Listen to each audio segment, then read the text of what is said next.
एबे एबे देखंतु प्रधानमंत्री आवास योजना को नहीं आउ गोटे नुआ इनफर्मेशन आसी कहवाक गले जो मैंने भी प्रधानमंत्री आवास योजना अधीन में घर पाइबापी आवेदन करछंती एवं जो माने योग्य अटंती एवं घर पाइबापी से जहाँकि अपेक्षा करुँच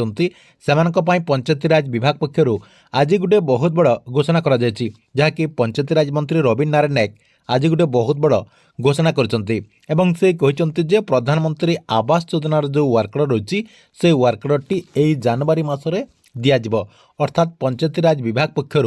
योग्य हिताधिकारी सरकार तरफ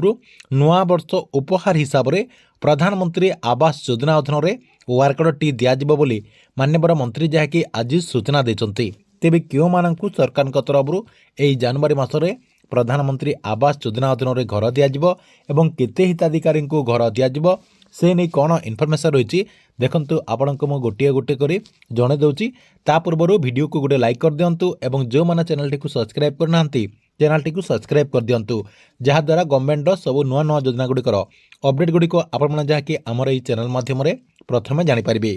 तेबे देखंतु सरकार तरफ प्रधानमंत्री आवास योजना को नहीं कौन इनफर्मेशन दि जाए देखंतु गरीब लोकंकु पंचायतीराज विभाग नुआ वर्ष उपहार देउछंती जनवरी मासरे 10 लाख हिताधिकारी पक्का घर मिलिबो। प्रधानमंत्री आवास योजना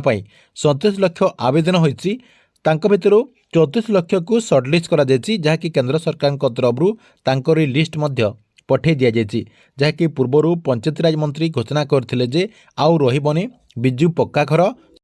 समस्तंको मिलिबे घर कौनसी योग्य हिताधिकारी सरकारी आवास वंचित हेबे नाही। अन्यपटे प्रधानमंत्री आवास योजनार जो योग्यता मानदंड रही सेटा को मध्य सरकार तरफ कोहल करचंती सर्वाधिक मासिक आय 10,000 रु 15,000 टंका को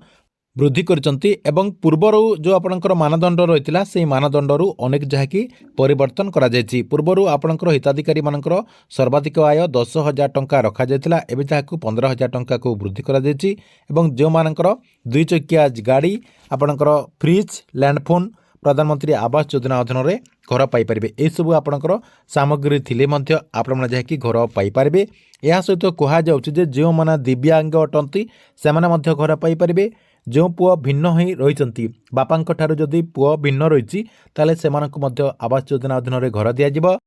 यह सहित जो मैंने विधवा अटंती निराश्रय महिला रही से योजना अधीन में सामिल कहवाक गले योग्य हिताधिकारी जी भी अच्छी से सरकार तरफ घर दिज्व बोली सरकार तरफ पूरा इनफर्मेशन रही जहाँकि सरकार तरफ यही हिताधिकारी मानक प्रधानमंत्री आवास योजना अधीन में ये जो आपणकर नवेम्बर मास रही नवेम्बर मासरे वर्कडी मिल पारे बोली जहाँकि एबेठारू सूचना रही।